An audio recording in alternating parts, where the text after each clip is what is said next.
समझ में आया? Yes sir, yes sir. Okay. एक और न्यूमेरिकल है,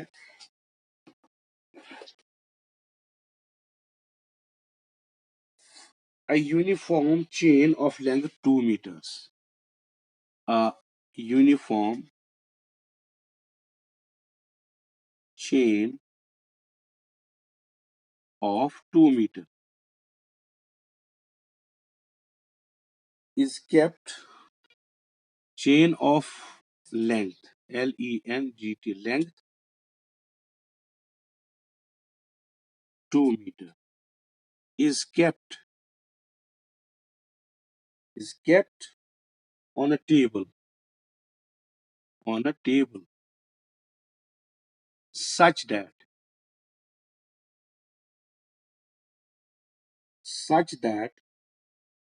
a length of 60 centimeter hangs freely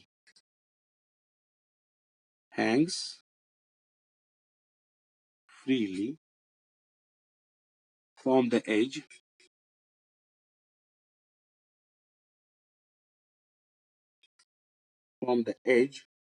of the table.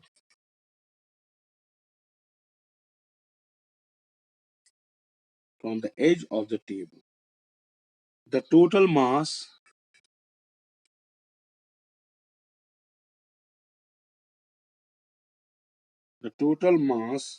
of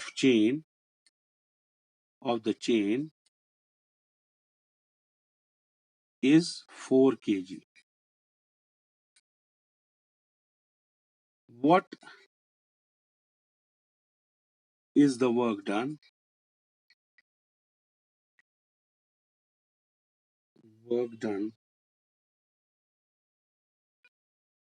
In pulling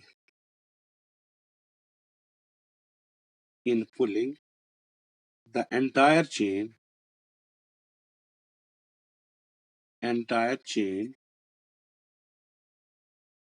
on the table. What is the work done in pulling the entire chain on the table?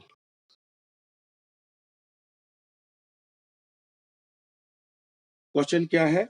A uniform chain of length 2 meter is kept on the table such that a length of 60 centimeter hangs freely from the edge of the table. The total mass of the chain is 4 kg. What is the work done in pulling the entire chain on the table? That G is to be taken as 10 meter per second square. Okay. देखिए ये question क्या है. Suppose ये आपका table है,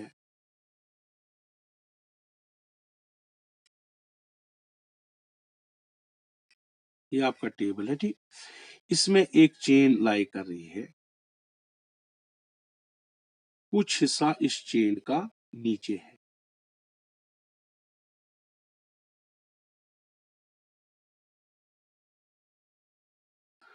कुछ हिस्सा. मैं नए सिरे से बनाता हूं ये डायग्राम. देखिए, समझो ये टेबल है, चेन जो कितनी है 2 मीटर लंबी है, ठीक. कुछ हिस्सा, कितना हिस्सा, 60 सेंटर पॉइंट्स यानी 1.4 मीटर टेबल पर है और बाकी जो है वो नीचे है. तो यहाँ टेबल पे ये चेन है, कुछ हिस्सा इसका नीचे लटक रहा है, ठीक.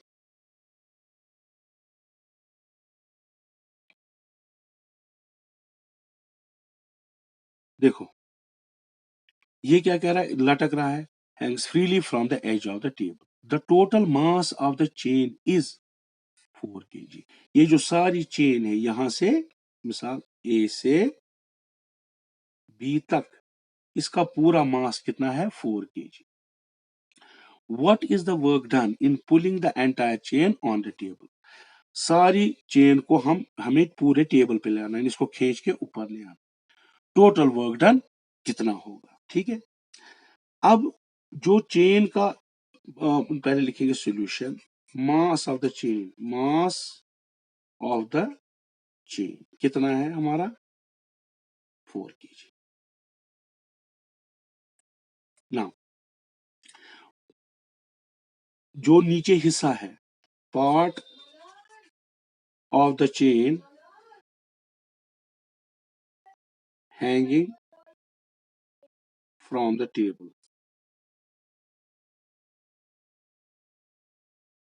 जैसे वो एल है, वो कितना है, वो 60 सेंटीमीटर है, दैट इज 0.6 मीटर। क्लियर? ठीक है। अगर मास इसका 2 मीटर का कितना है 4 kg, 0.6 मीटर का कितना होगा वो हमें कैलकुलेट करना पड़ेगा, क्योंकि हमें देखना है कि हमें ये पूरा 60 सेंटीमीटर ऊपर लाना है इसको। ऑलरेडी तो बाकी है 1.4 मीटर तो यहाँ पर है, लेकिन नीचे जितना लग रहा है उसको भी यहाँ पर देना है। So mass of the chain hanging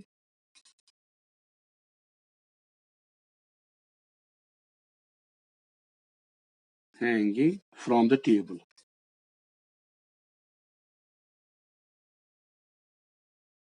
कितना होगा, देखो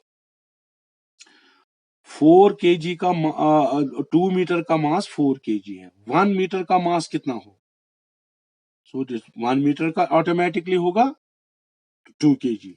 सो 4 kg 1 मीटर का और 0.6 मीटर। ठीक है, देखो 2 मीटर का मास 4 kg, 1 मीटर का होगा 4/2 और 0.6 मीटर का होगा, हमें इसको मल्टीप्लाई करना पड़ेगा। वो कितना होगा 2 2 so that will be 1.2 metre. तो जितनी ये चेन लटक रही है उसका कितना मास है 1.4 kg। ठीक है। अब ये जो चेन है जो लटक रही है, समझो इतनी लटक रही है, अब इसका मास जो है वो यूनिफॉर्मली डिस्ट्रीब्यूट, तो हमें क्या करना पड़ेगा, हमें समझना पड़ेगा ये जो मास है ये सारा एक पॉइंट पे कंसंट्रेट हो रहा है, वो क्या होगा इसका सेंटर ऑफ ग्रेविटी। ठीक, क्योंकि ये यूनिफॉर्म है, अगर कोई चीज यूनिफॉर्म हो, जैसे आपकी स्केल है, ठीक है, वो 0 से 15 सेंटीमीटर होगी, वो किस पॉइंट पे बैलेंस होगी, क्योंकि वो यूनिफॉर्म है, एक उसकी थिकनेस हर एक जगह सेम है, वो डिफरेंट नहीं होती है, तो उसका कहाँ आएगा 7.5 पे वो बैलेंस होगी। तो हम कहेंगे ये जो सारा मास जो इस स्केल का होगा वो इस पॉइंट पे लटक रहा होगा। तो इस चेन को मैं क्या करूंगा, यानी ये जो सारा मास इस पोर्शन का है वो समझूंगा मैं, समझो एक पॉइंट है जहां पर इसका मास कंसंट्रेटेड। क्लियर? तो वो किस पॉइंट है, चूंकि इसकी लेंथ 60 सेंटीमीटर है, तो वो कहां पर होगा 30 सेंटीमीटर पे कंसंट्रेटेड होगा, because what is centre of gravity, it is the point where whole weight of the body or mass of the body is supposed to be concentrated। तो इस पोर्शन का जो नीचे लटक रही है उसका मास हमने देखा 1.2 kg है, तो वो कहां लटक रहा होगा, वो कहां पर कंसंट्रेट होगा, मैंने 30 सेंटीमीटर्स बिलो द टेबल।